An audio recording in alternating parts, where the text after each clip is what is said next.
사도행전 13장 16절로 41절 말씀까지 좀 보시겠습니다.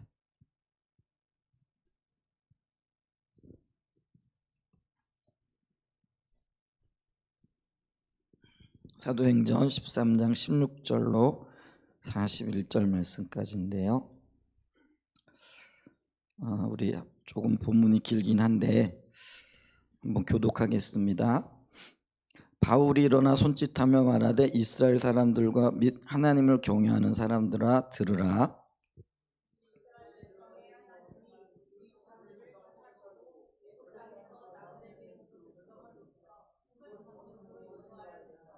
광야에서 약 40년간 그들의 소행을 참으시고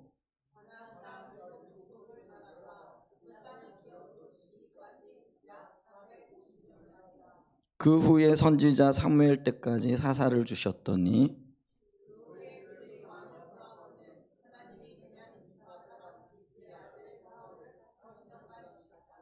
패하시고 다윗을 왕으로 세우시고 증언하여 이르시되 내가 이새의 아들 다윗을 만나니 내 마음에 맞는 사람이라 내 뜻을 다 이루리라 하시더니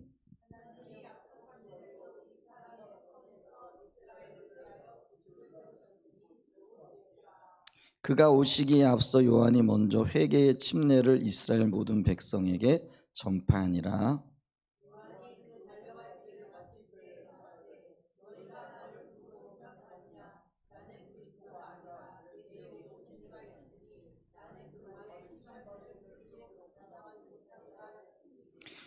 형제들아 아브라함의 후손과 너희 중 하나님을 경외하는 사람들아 이 구원의 말씀을 우리에게 보내셨거늘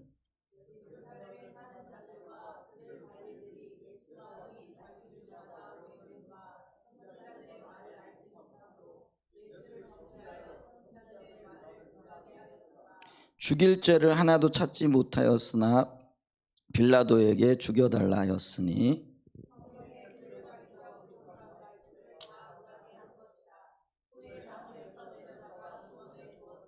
하나님이 죽은 자 가운데서 그를 살리신지라.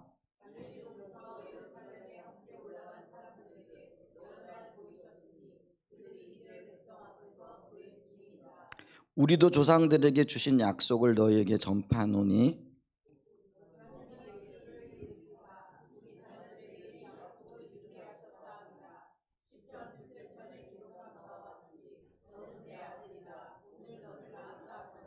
또 하나님께서 죽은 자 가운데서 그를 일으키사 다시 썩음을 당하지 않게 하실 것을 가르쳐 이르시되 내가 다윗의 거룩하고 미쁜 은사를 너희에게 주리라 하셨으며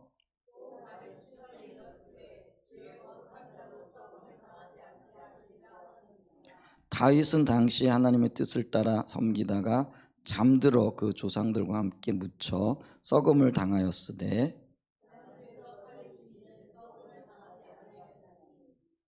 그러므로 형제들아 너희가 알 것은 이 사람을 힘입어 죄사함을 너희에게 전하는 이것이며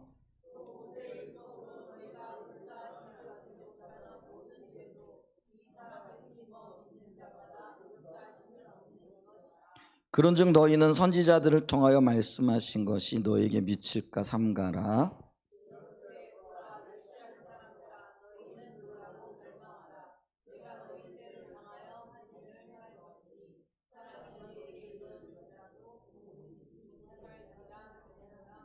아멘. 오늘 이 말씀을 토대로 해서 1차 전도 여행 중 바울의 설교라는 그런 주제를 가지고 좀 말씀을 나누기를 기원합니다.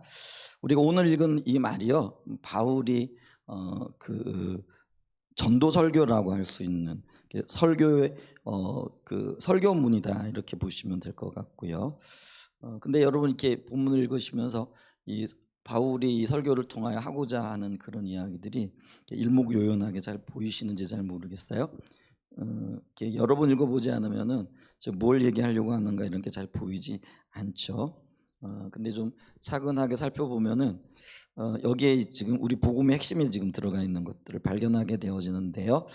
우선 이 설교는 1차 전도 여행 중 비시디아 안디옥 회당에서 다수의 유대인들과 여기 16절에 보게 되어지면은 이제 하나님을 경외하는 사람들 이렇게 얘기를 하고 있죠. 근데 이 하나님을 경외하는 사람들은 유대인들은 아니고요. 말 그대로 이방인들인데 그들 중에 하나님을 경외함으로 하나님을 믿기로 이렇게 개종한 사람들을 가리키는 거죠. 그래서 그들에게 이렇게 다수의 유대인들과 하나님을 경외하는 이방인들에게 행한 설교인데요.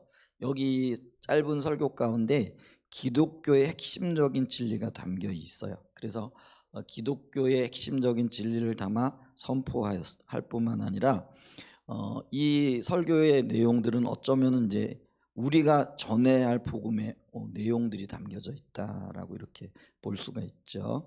그래서 첫 번째로 이 설교의 요지가 뭐냐? 바울 설교의 핵심은 하나님의 언약과 그 언약의 성취에 관한 것으로서 하나님께서 출애굽을 통하여 이스라엘을 큰 민족으로 세우시고 그 가운데 유다 지파 다윗의 후손을 통해 메시아를 이제 보내실 것을 약속하셨다라는 거죠. 근데 그 약속이 예수를 통해서 성취되었다라는 거죠. 근데 그 예수는 누구냐? 죄 없는 분으로 십자가의 형태로 해서 죽임을 당하시고 3일 만에 부활하셔서 이를 믿는 자는 의롭다고 인정해 주신다라는. 그래서 여기 이제 이 의롭다라는 것이 예수 십자가의 공로를 믿고 부활하신 것을 받아들인 그 믿음을 얘기하고요. 이 믿음이 이제는 우리가 그 기독교의 핵심적인 교리 중에 하나인 이신특위의 믿음과 관련이 되어진다 이렇게 볼 수가 있죠. 자, 그래서 여기 지금 세 가지 핵심적인 진리가 선포되어지고 있는데 그게 뭐냐면은요, 예수님이 메시아이시다라는 거죠. 그리고 그분이 우리를 위하여 십자가에 못 박히고 죽으셨다라는 거죠. 그리고 그것을 믿는 자들이 구원을 얻게 될 거라라는 이 세 가지 핵심적인 내용이 지금 담겨져 있다. 그리고 이거를 이스라엘의 역사를 토대로 해서 지금 사도 바울이 선포하고 있다라는 겁니다. 자, 그러면 이 요지 중에 핵심적인 것 세 가지를 좀 보기를 원하는데요. 첫 번째 뭐냐면 언약의 성취자로 오신 예수 그리스도인 거죠. 그래서 그 핵심적인 진리가 뭐냐면은 예수님이 메시아이시다. 그게 이제 언약의 성취이다라는 거죠. 자, 원래 이스라엘 백성들은요 하나님의 선택을 받았던 사람들이죠. 아브라함이 부름을 받고 아브라함의 후손들을 통하여 하나님께서 하나님의 놀라운 구원의 역사를 이루어가기를 원하셨던 것을 보죠. 자, 그렇기 때문에 그들을 가리켜서 언약 백성이다 혹은 언약의 민족이다 이렇게 우리가 이야기를 하고 있는데요. 이제 그 언약을 통해서 하나님께서는 이스라엘 백성들에게 구원을 주시고 그리고 그 구원을 이룰 온전한 통치자 메시아를 보내시겠다라고 약속하셨다라는 거죠. 이제 그 약속이 그 어떤 영역에서 보면은 아담에게 주어졌던 약속이고 그 약속이 그 약속을 이룰 민족으로 이스라엘 그 아브라함을 선택하시고 그리고 그 아브라함의 후손들 그들이 곧 이스라엘 백성들인데요. 그 이스라엘 백성들 가운데 하나님께서 그 백성들을 구원하실 한 메시아를 보내시겠다 약속하셨다라는 거죠. 자, 21절을 이렇게 보면은요. 21절부터 23절까지 이렇게 보면 자, 그 후에 그들이 왕을 구하거늘 이제 그 후라 그랬으니까 그 전에는 뭐냐면은 이스라엘 백성들을 한 민족으로 세우시기 위해서 하나님께서 애굽 땅에서 이렇게 건져내시죠. 그러면서 그들을 쭉 인도해 오시고 또 인도해 오시는 과정에 그들이 이제 하나님께 왕을 구하는 사건이 있죠. 이제 그랬더니 하나님께서 그들에게 왕을 주시는, 그러니까 그 일 후에 하나님께서 그들에게 왕을 주시는 장면으로부터 21절이 시작이 되어집니다.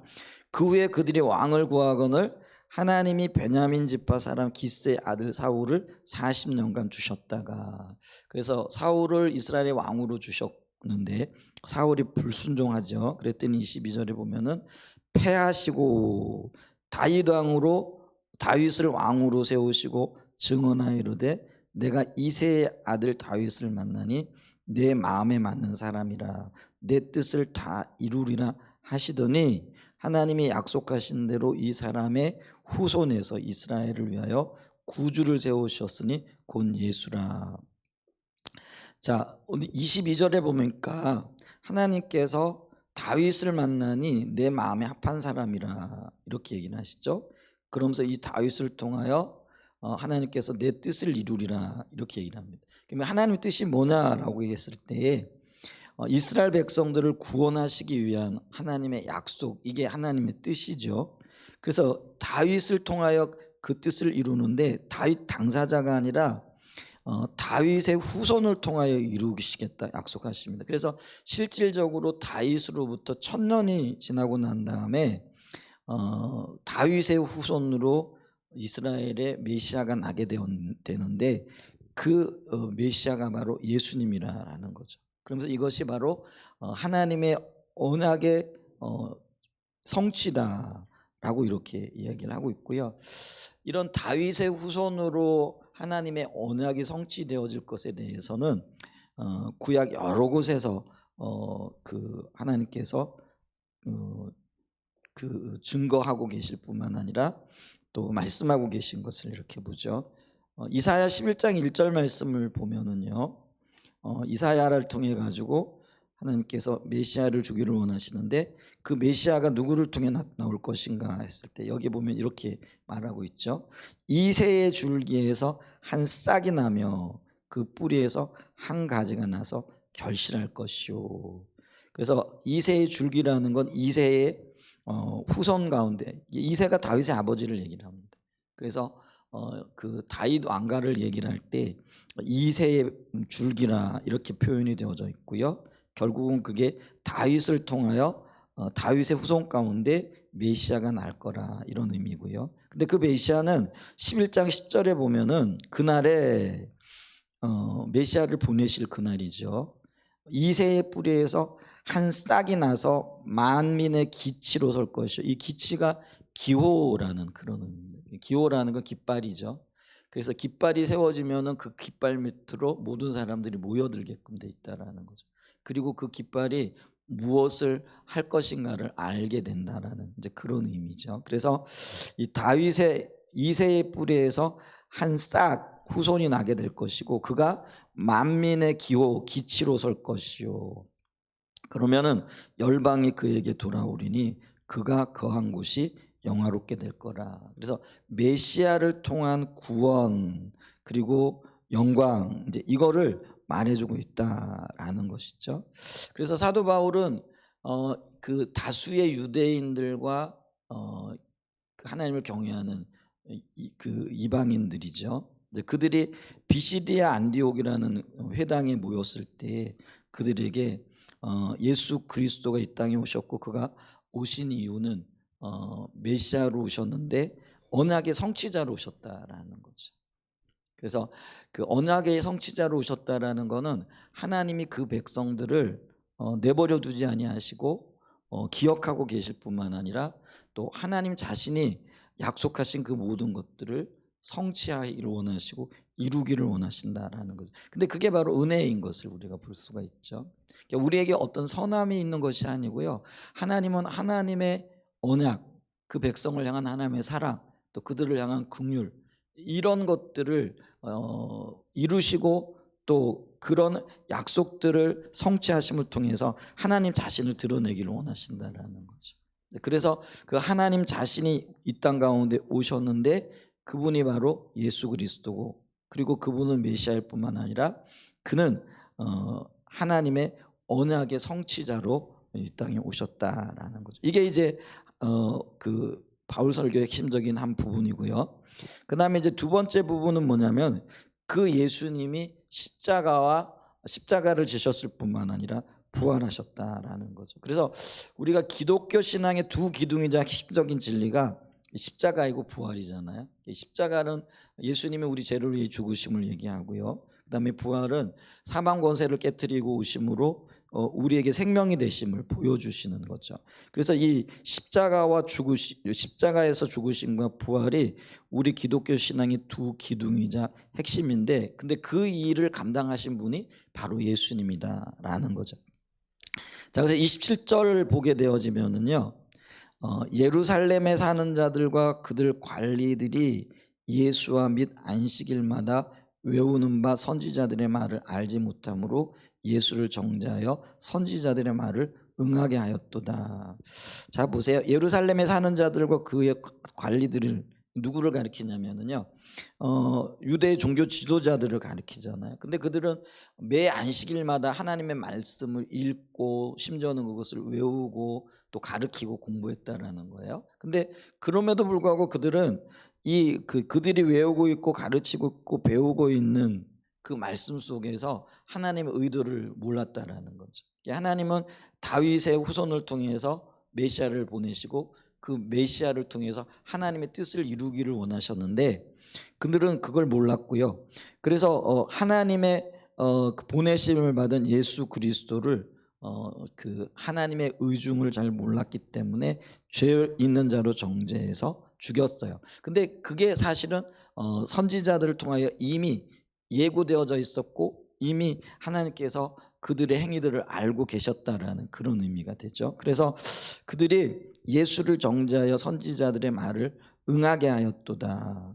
근데 이제 문제는 뭐냐면 28절에 죽일 죄를 하나도 찾지 못하였으나 빌라도에게 죽여달라 하였으니. 그래, 우리 예수님의 사건을 보게 되어지면은 예수님에게 죄가 없었음에도 불구하고 그들이 시기 혹은 그들의 어떤 그 기득권을 유지하기 위하여 예수님을 죄 있는 자로 정죄하고 빌라도에게 사형시켜 달라 청하는 장면이 있죠.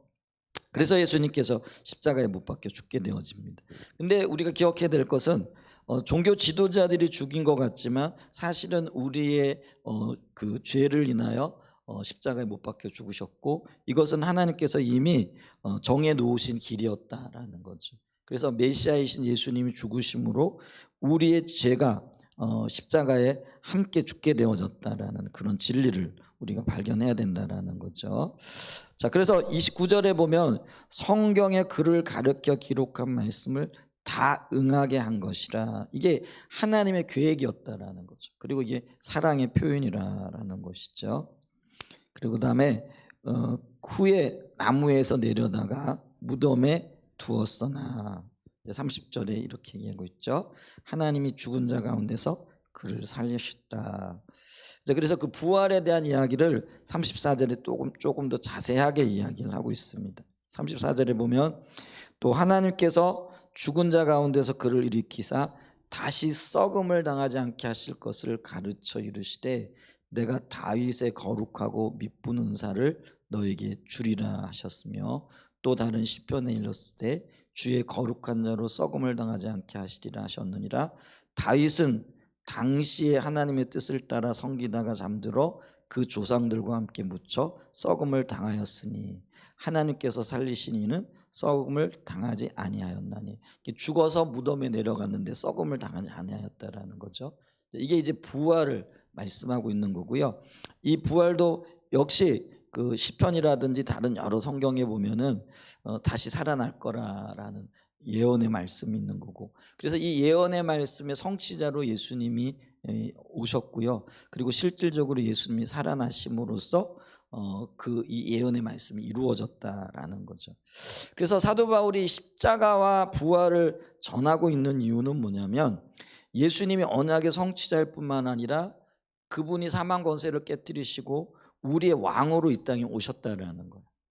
그래서 그 예수 그리스도 안에서 생명이 있을 뿐만 아니라 우리의 모든 죄사함이 있게 된다라는 것들을 분명하게 선포해주고 있다라는 것이죠.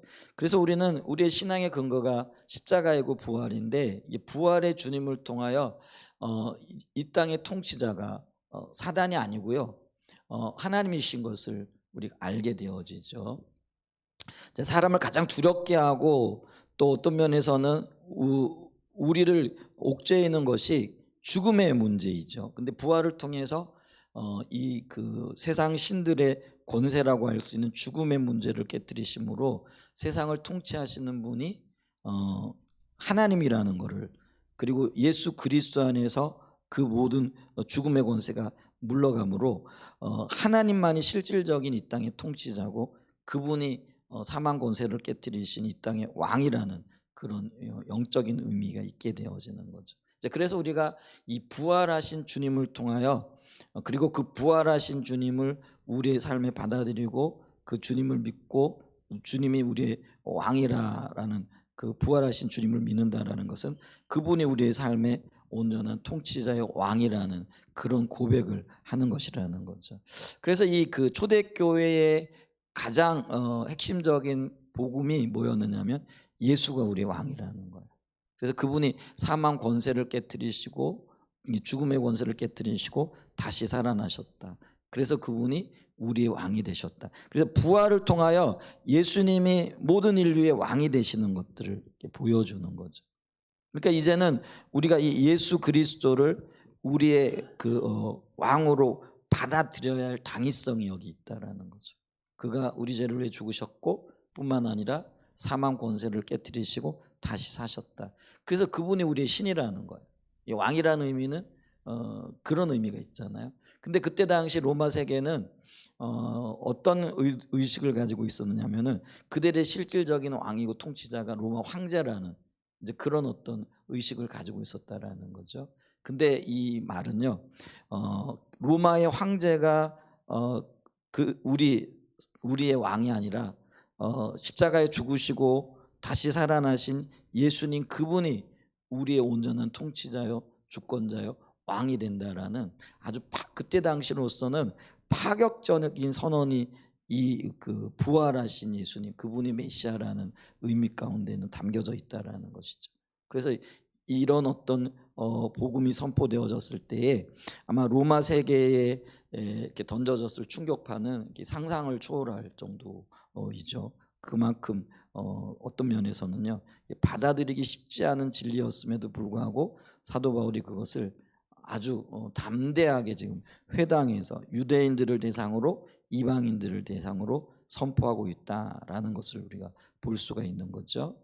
그래서 구약의 예언을 토대로 해서 하나님께서 예수님을 다시 살리셨다.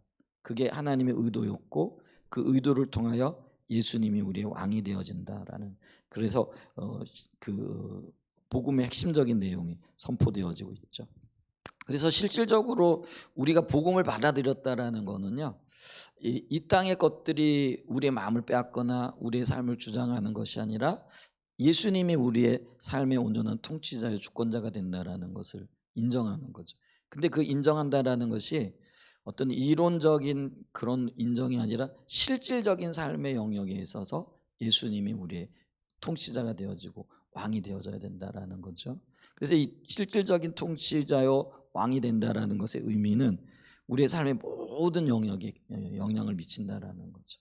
그래서 관계 영역에 있어서뿐만 아니라 물질적인 영역에 있어서 또 어떤 일들을 결정하고 해나가는 그 모든 일들에 있어서 예수님이 우리의 실질적인 주권자가 되신다라는 그런 고백뿐만 아니라 실질적인 주님의 기준이 하나님의 말씀이 우리의 삶에 영향을 미치고 우리는 그 영향을 따라 살아가야 된다는 거죠. 그래서 말로는 예수가 우리의 왕이라고 하면서 예를 들면은 돈을 쓰는 영역이라든지 어떤 일을 결정하고 인간관계를 맺어가고 하는 그 모든 영역에 있어서 그 주님의 기준이 만약에 우리의 삶에 절대적인 가치를 지니고 있지 않다라고 한다면은 이 말은 굉장히 공허한 말이 되어질 수밖에 없다라는 것이죠. 그래서 이 부활하신 주님, 그 주님이 우리의 왕이 되셨다라고 했을 때 우리의 삶의 모든 영역에서 예수 그리스도가 실질적인 왕으로 인정되어지는 그런 은혜가 있기를 축복합니다. 그랬을 때에 그 구체적인 게 결국은 말씀에 대한 우리의 반응이라는 거죠. 그래서 말씀을 존중하고 그 말씀이 내 삶의 모든 영역에 있어서 그 존귀함을 받고 있느냐라는 거죠. 그래서 어떤 결정을 할 때 말씀의 기준이 반영되어지고 있느냐라는 거죠. 그 말씀이 이러하기 때문에 이거는 안 돼. 말씀이 이러하기 때문에 이렇게 해야 돼. 이게 이제 우리가 말씀의 통치를 받는 거잖아요. 근데 만약에 그런 것이 없다라고 한다면은 복음의 핵심적인 내용이라고 할 수 있는 예수가 우리의 왕이다라는 이 복음이 우리에겐 여전히 먼 것이 되어질 수밖에 없다라는 것들을 우리가 기억해야 되겠죠. 주님의 말씀을 실질적으로 존귀히 여기고 그 말씀의 기준을 따라 살아갈 수 있는 그런 저와 여러분이 되시기를 축복합니다. 이제 그러면서 예수 십자가와 부활이 우리의 구원의 근거가 되어지는 거죠. 이걸 이제 우리가 이신득이의 교리라 이렇게 얘기를 합니다. 다른 말로 얘기하면 믿음으로 말미암는 구원이라 이렇게 얘기를 하는 거죠. 자, 38절과 39절에 보면은요, 사도 바울이 지금 언약의 성취자로 오신 예수 그리스도께서 우리를 위해 십자가를 지시고 부활하셨다라는 거죠. 그래서 그분이 우리의 왕이신데 이 사실을 믿음으로 받아들이게 되어지면은 우리가 하나님의 자녀가 되어지고 구원을 얻는다라는 거죠. 자, 38절 좀 보죠. 9절까지. 그러므로 형제들아 너희가 알 것은 이 사람을 힘입어 죄 사함을 너희에게 전하는 이것이며 또 모세의 율법으로 너희가 의롭다 하심을 얻지 못하던 모든 일에도 이 사람을 힘입어 믿는 자마다 의롭다 하심을 얻는 이것이라. 특별히 39절에 보면은요, 이 사람 예수님을 얘기하죠. 힘입어 믿는 자마다. 이 사람을 힘입다라는 건 뭐예요? 예수님께서 지신 십자가와 부활의 권세를 얘기를 하는 거예요. 근데 이거를 믿는 자마다 의롭다 하심을 얻는 이것이라. 이 오늘날에는 이 이신득이의 어떤 교리 혹은 이 이신득이의 믿음이요 너무나 당연하죠. 그래서 뭐 그걸 새삼스럽게 이야기합니까? 이렇게 얘기할지 몰라요. 근데 이 말이 선포되어지는 이때가 2000년 전이라는 걸 기억해야 되겠고요. 그 다음에 이때가 아직 구약 시대, 물론 예수님께서 새로운 언약의 시대를 여셨지만은 대부분의 사람들은 지금 아직 어디에 살고 있는 거예요? 구약 시대를 살아가고 있는 거예요. 그럼 구약 시대의 사람들의 중심은 뭐냐면은요, 율법인 거죠. 그래서 그들은요, 율법을 지킴으로 또 율법을 행함으로 혹은 율법과의 관계 속에서 구원을 얻는다라는 이런 생각을 하고 있었고요. 그리고 이걸 벗어나게 되어지면 모두 다 이단인 거예요. 오늘날 우리가 이단을 끔찍하게 생각하잖아요. 마찬가지로 그들의 관점에서도 이단은요, 결코 어떤 면에서는요, 그들의 신앙이라든지 삶에 용납해서는 안 될 사람이 되어지는 거죠. 근데 나중에 이제 바울도 마찬가지고요. 이 스데반 집사님도 마찬가지고요. 뭐 야고보 사도도 마찬가지고 요때까지만 해도 벌써 여러분들이 순교를 당했잖아요. 근데 순교를 당했던 결정적인 이유가 뭐냐면은요, 그들이 생각하고 있었던 율법에 대한 가치관과 지금 스데반 집사님이나 혹은 바울이 얘기하고 있고 혹은 예수님이 가르치고 있는 율법에 대한 태도가 다르다라는 것. 그리고 율법에 대해 반응하는 게 다르다라는 거죠. 그래서 이 유대인, 대부분의 유대인들 그리고 구약 시대를 살아가고 있는 이들의 관점에서는요, 율법이 그들의 삶의 절대적인 가치인 거죠. 근데 지금 새 언약에서는 그것과는 전혀 정반대되어지는 이야기를 하고 있다라는 거죠. 어떤 의미에서 보면은요, 율법이 가르치는 바 죄에 대한 그 모든 것들이 십자가에서 해결됐다라는 거. 그리고 이 죄로 인한 싹시, 그러니까 죄로 인한 열매가 죽음인데 그 죽음 권세, 사망 권세를 깨트리시고 예수 그리스도가 다시 부활하셨다라는. 그리고 이 부활하신 이분이 우리의 왕이 되시기 때문에 이분을 믿어야 된다라는 거예요. 그러니까 이 유대인들 입장 혹은 이 지금 설교를 듣고 있는 그때 당시의 사람들 입장에서는요, 이게 어떤 면에서 엄청난 이야기가 되는 거죠. 그러니까 율법과 상관없이 구원을 받는다. 그러니까 율법을 지키지 않아도 구원을 받을 수 있다.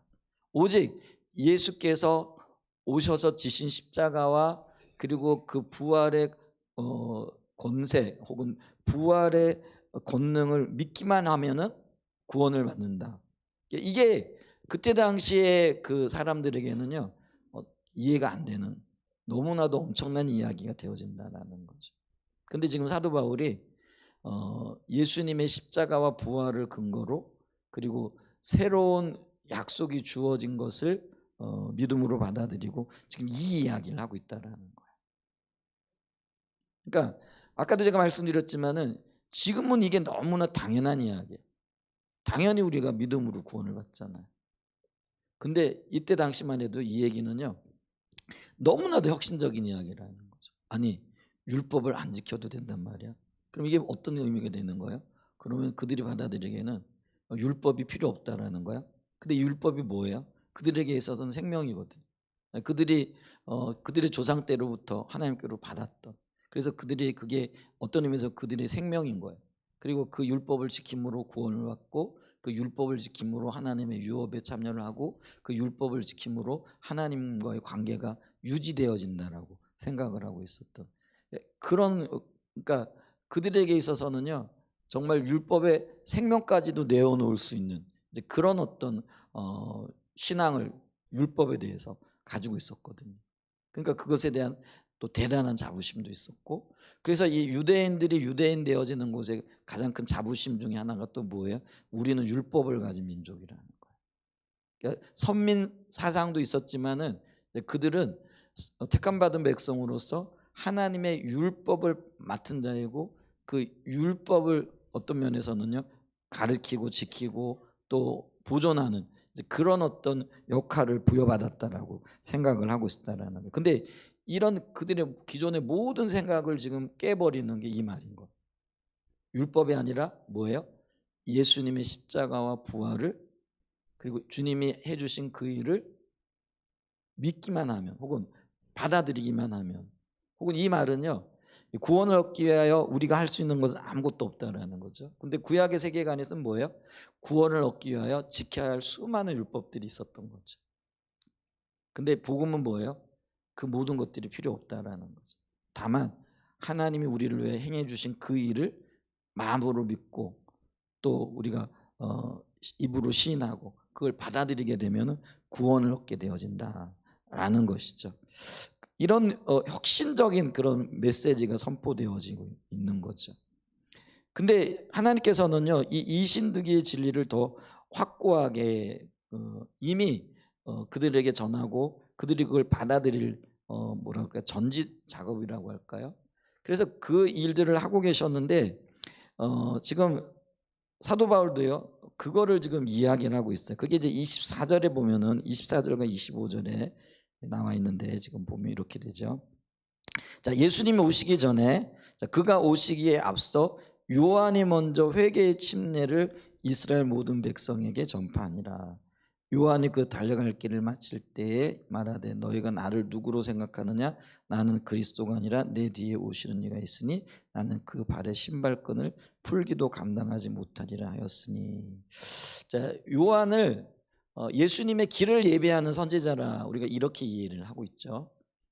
그리고 정확하게 그 일을 위하여 하나님께서 요한을 보내셨단 말이에요. 그러면 예수님의 길을 예비하기 위하여 요한이 했던 사역이 뭐냐라고 하면은 그는 회개의 말씀을 선포했던 선지자라 이렇게 얘기를 할 수 있다라는 거죠. 근데 이게요 주님의 길을 예비하는 것과 굉장히 관련이 있는데 주의 길이 뭐냐면은요 백성들의 마음으로 하나님이 행하신 일들을 받아들이고 그것 때문에 이제 구원을 받는 것과 굉장히 밀접한 연관을 가지고 있는 것을 우리가 보죠. 자, 요한이 회개의 침례를 선포하고 있을 때에 그거는요 어떤 면에서는 이 요한의 가르침도 지금까지 전해진 율법적인 가르침과는 완전히 다른 그 패러다임의 어떤 전환이 일어나는 이제 그런 어떤 가르침이었다라는 거죠. 왜냐하면 유대인들은 아까도 말씀드렸지만은 율법을 지키고 또 율법을 지킨다라는 게 한 표현으로서 할례를 행했다라는 거죠. 그래서 할례를 받음으로 우리가 아브라함의 후손이 되었고 그래서 이 아브라함의 후손으로서 율법을 지킴으로 하나님 나라의 유업을 받는다 이렇게 믿어왔다라는 거죠. 근데 지금 요한이 뭘 선포하고 있는 거예요? 그게 아니라는 거예요. 그럼 뭘 해야 된다라는 거예요? 자신들이 하나님을 떠나 있는 것과 하나님의 뜻대로 살지 못하는 것들을 인식하고 그거를 회개함으로 구원을 받고 회개함으로 하나님의 유업을 받는다라고 이렇게 가르쳤다라는 거죠. 이제 근데 이게 마음으로 예수님 행하신 그 일들을 받아들이는 중간다리 역할을 하고 있다라는 거예요. 그러니까 이게 하나님은요, 예를 들면 구약에서 갑자기 신약으로 아까 이신득이의 교리로 넘어가 버리면은 그 백성들이 그걸 감당을 못할 걸 알고 계셨어요. 그렇기 때문에 그 중간다리 또 그 길을 연결하는 어떤 사역자로서 침례 요한을 부르시고, 그리고 그 침례 요한의 사역이 율법이 아니고 마음과 마음의 상태 혹은 그 마음을 회개로 정결케 하는 것과 연결시키는 거죠. 그래서 이 중간다리를 거쳐가지고 이제 예수님이 이 땅에 오셔서 우리를 행하신 그 일들, 그거를 이제 마음으로 믿게 되어지면은 구원을 얻게 되어지는 이신득이의 어떤 원리들을 더 선명하게 지금 선포하고 있다라는 거죠. 그래서 침례 요한이 했던 말을 보면은요, 마태복음 3장 8절로 이렇게 10절에 보면은 침례 요한이 지금 뭘 얘기하고 있는 거 뭐냐면, 그러므로 회개에 합당한 열매를 맺고 속으로 아브라함이 우리 조상이라고 생각하지 말라. 내가 너에게 이르노니 하나님이 능히 이 돌들로도 아브라함의 자손이 되게 하시리라. 이미 도끼가 나무 뿌리에 놓였으니 좋은 열매를 맺지 아니하는 나무마다 찍혀 불에 던져지리라. 이렇게 얘기를 하는 거죠. 자, 요한이 이 선포를 통해 가지고요, 하나님의 새로운 기준을 지금 드러내고 있다라는 거죠. 자, 누가 하나님의 기업을 받는가? 유대인들은 율법을 지킴으로 기업을 받고 유업을 받는다, 혹은 더 조금 나가면 구원을 받는다, 이렇게 생각했다라는 거죠. 그렇게 생각하고 있는 그들에게 그럼 누가 율법에 속하였는가? 그 문제가 아니라 누가 과연 회개에 합당한 열매를 맺고 하나님의 백성으로 살아가고 있는가? 이게 이제 침례 요한의 주된 관심사였다라는 거죠. 자, 그렇기 때문에 우리가 율법을 가지고 있다, 이거 자랑하지 말고 유대인들을 향하여 정말로 하나님의 뜻대로 살고 있는지, 그리고 그 하나님 뜻대로 살아가고 있는 열매를 맺고 있는지, 그렇지 못하다고 한다면은 통회하고 자복함으로 그걸 이제 회개라, 이렇게 얘기를 하는 거죠. 그러니까 회개할 뿐만 아니라 회개한 자로서의 열매를 맺고 있느냐, 이게 하나님의 유업을 이을 자의 자격 조건이 되어진다는 거죠. 이것도 굉장히 획기적인 거죠.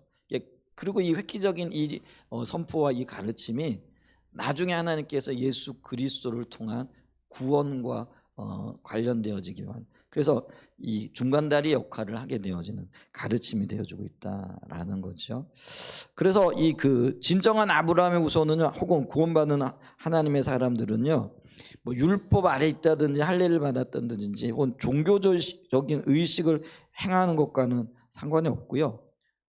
근데 이제 우리는 또 지금도 아직 그런 견해를 가지고 있고 생각을 하고 있는 분들이 너무 많잖아요.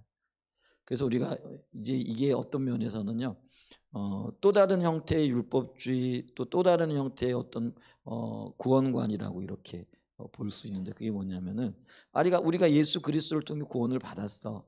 근데 그거는 우리가 인정을 해. 근데 구원받은 하나님의 백성으로 하나님을 기쁘시게 하고 아브라함의 후손된 자로서 하나님의 유업을 받고 상급을 받기 위해서는 여전히 우리가 어떤 종교적인 의식을 행해야 된다, 이렇게 생각을 해요. 이게 이제 우리가 다른 말로 얘기하면 신율법주의라, 이렇게 얘기를 하는 거죠.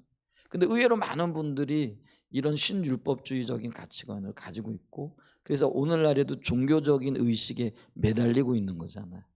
그래서 종교적인 의식을 함으로써 우리가 하나님의 인정을 받을 수 있고, 이런 어떤 율법주의적인 가치관을 그대로 지금 가지고 있다라는 것이죠.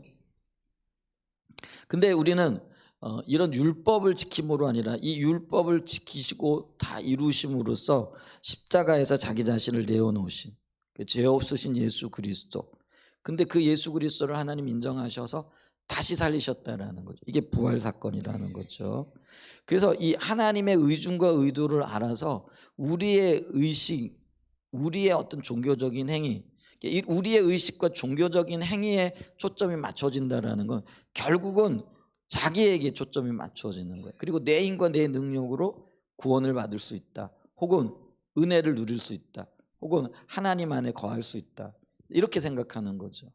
근데 우리가 구원에 관한 한뿐만 아니라 하나님의 은혜 혹은 하나님의 역사를 누릴 수 있는 데는 누리는 유일한 이유는요, 하나님의 은혜일 뿐입니다.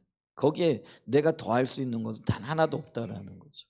근데 이거를 분명히 인식해야 돼요. 근데 이게 분명히 인식하게 되어질 때 거기에 뭐가 나오느냐면은 주님이 나를 위해 해주신 일이 뭔가라는 거죠. 이제 그게 십자가와 부활이라는 거죠. 그래서 단순하게 십자가와 부활, 그것이 주님이 나를 위하여 행해 주신 일로 받아들여지게 되는 것, 그게 이제 믿음이죠. 그리고 그 믿음이 나로 하여금 하나님께로 나아가게 되어진 의가 되어진다는 것, 그게 이제 구원이 되어진다는 것. 이게 이신득이라는 교리의 토대입니다. 그래서 하나님께서는요, 그 믿음으로 말미암아 구원을 얻게 하신다라는 이 진리가 사실은 구약 시대에도 있잖아요. 그래서 우리가 하박국 선지자에게도 주님 뭐라고 말씀하셨느냐면 오직 의인은 믿음으로 말미암아 살리라. 근데 이 하나님의 의도가요,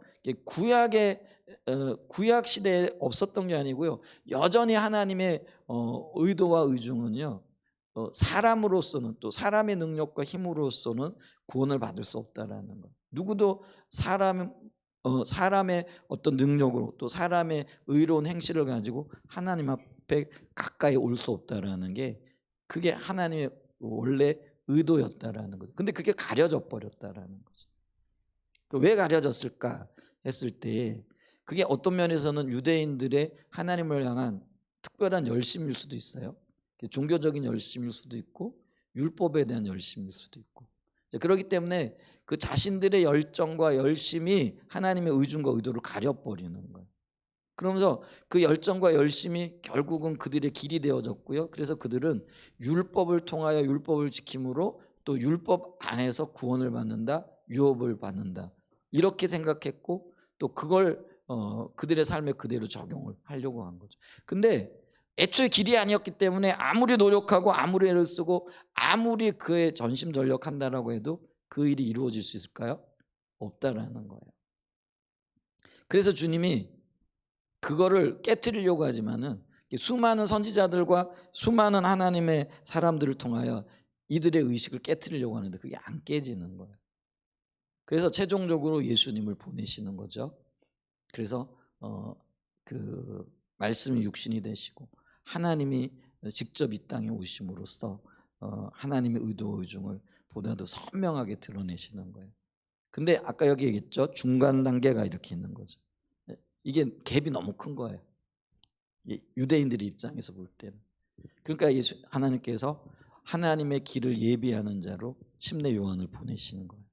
그러면서 사람의 마음이 주님 앞에 정결케 되어지고 회개의 그런 어떤 뭐랄까요, 회개의 어떤 그런 상태에 이르게 되어질 때, 그리고 회개에 합당한 열매를 맺게 되어질 때 구원을 받게 되어질 것이다.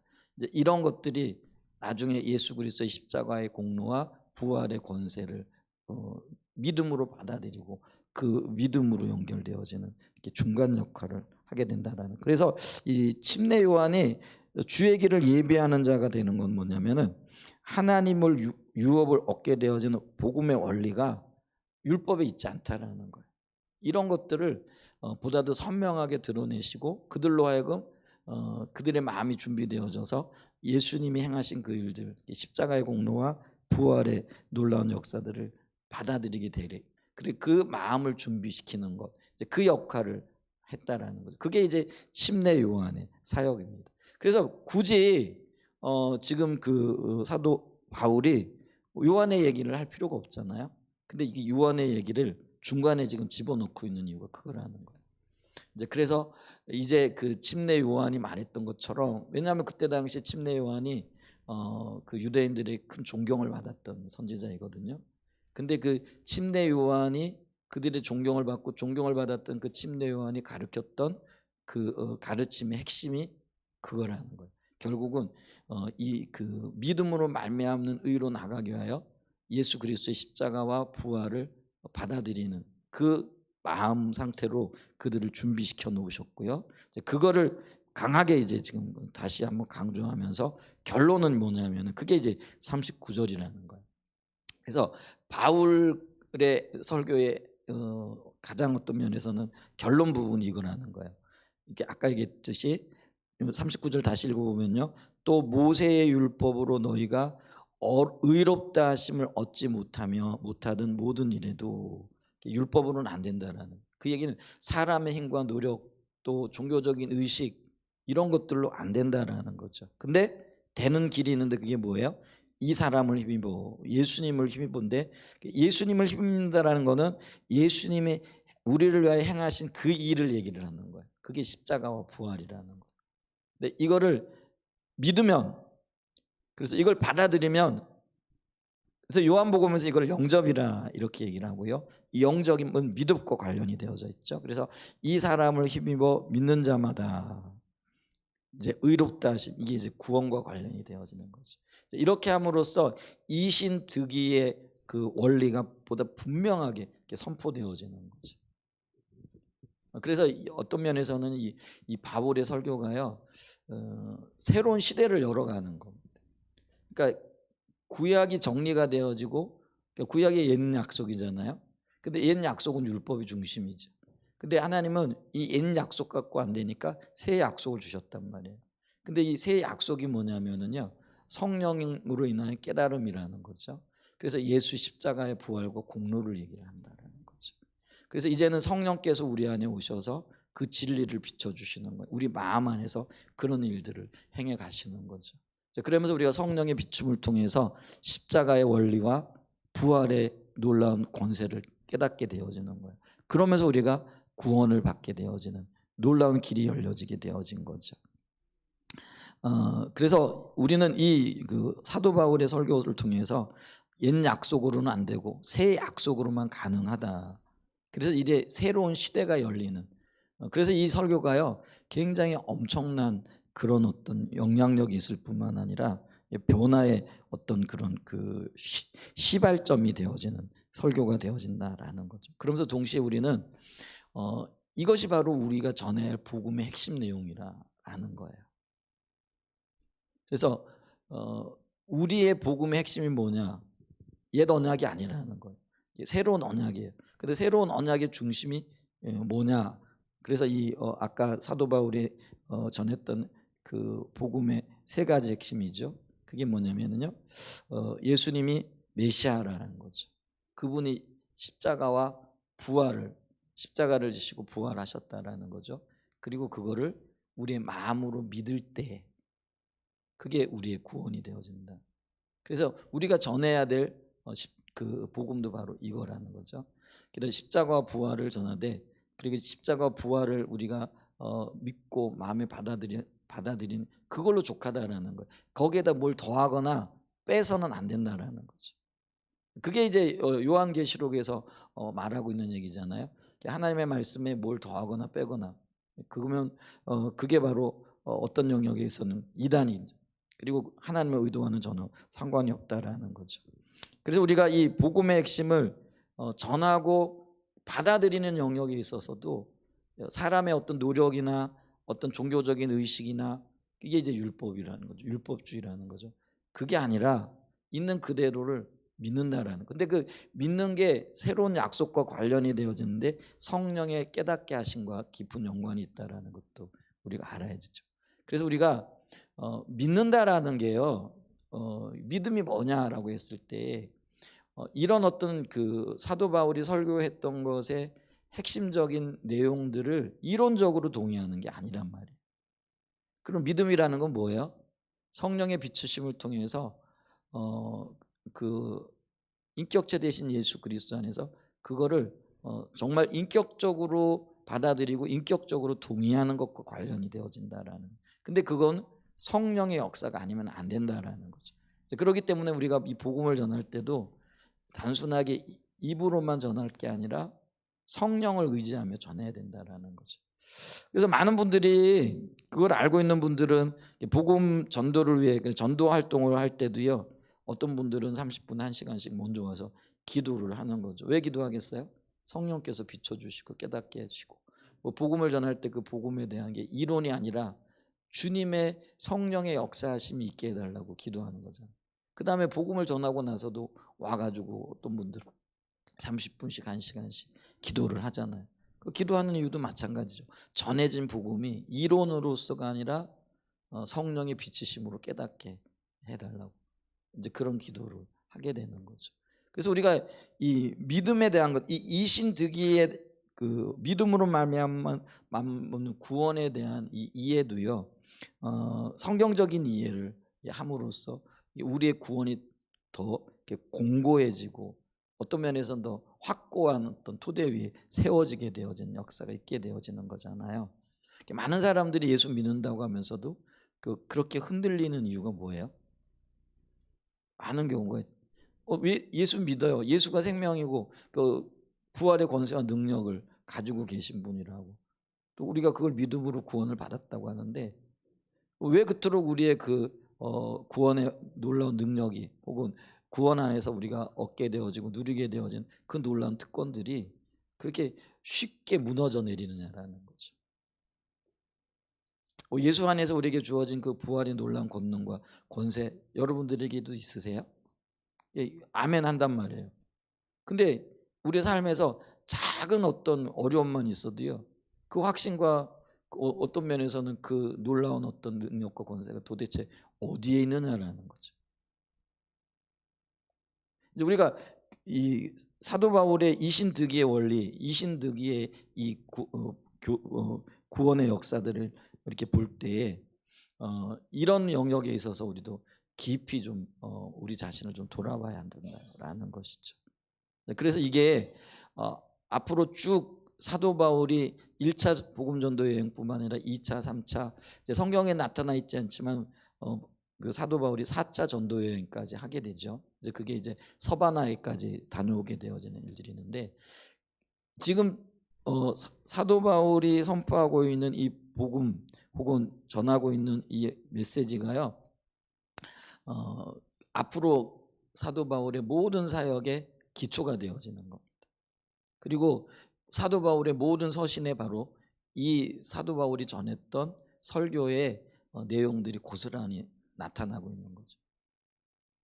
그래서 이게 어떤 면에서는요, 우리의 복음의 우리의 어떤 또 우리의 삶의 어떤 토대가 되어지는 그런 말씀들이라는 거예요. 그렇기 때문에 우리가 이 말씀이 우리의 삶 가운데 온전히 받아들여져야 될 뿐만 아니라, 그리고 우리가 이런 삶을 살아가야 된다는, 사도 바울이 이런 삶을 토대로 자신의 믿음을 지켜나갔을 뿐만 아니라 복음을 전하는 근거가 되어졌듯이 우리도 바로 이게 가장 핵심적인 거예요. 예수님이 우리의 메시아, 그게 구원자라는 의미잖아요. 그 다음에 그분이 십자가와 부활을 통하여 우리의 왕이 되셨다라는 거잖아요. 그리고 우리는 그분이 행하신 그거를 믿음으로 구원을 받는다라는 거죠. 이제 그래서 이 복음을 토대로 우리가 하나님과 동행하는 삶을 살아야 될 뿐만 아니라, 그리고 복음을 전하되 이걸 전해야 된다라는 거예요. 다른 걸 전할 게 아니라. 예를 들면은 예수 믿으면 복 받아요. 그럼 복을 받으려면 어떻게 해야 돼요? 뭐 이런 식으로, 이게 아니라는 거예요. 그래서 제대로 된 복음을 이해해야 될 뿐만 아니라 우리가 이해한 그대로를 전하는 자들이 되어져야 되는 거예요. 그랬을 때에 우리 자신이 복음의 굳건한 토대 위에 설 뿐만 아니라 다른 사람들을 이 복음의 굳건한 토대 위에 세울 수 있는 그런 복음 전파자들이 되어진다라는 거죠. 그런 관점에서 사도 바울이 지금 뭘 전하고 있는가? 짧은 설교문이잖아요. 근데 여기에 사도 바울의 일생의 신앙 고백이 담겨져 있고요. 그리고 그가 알았던 복음이 좀 담겨져 있습니다. 이걸로 충분하다. 그래서 우리가 이 부분들을 좀 분명하게 인식하고 우리가 이 복음의 토대 위에 굳건하게 설 수 있는 그런 은혜가 있기를 예수님의 이름으로 간절히 축복하고 축원드립니다. 아멘.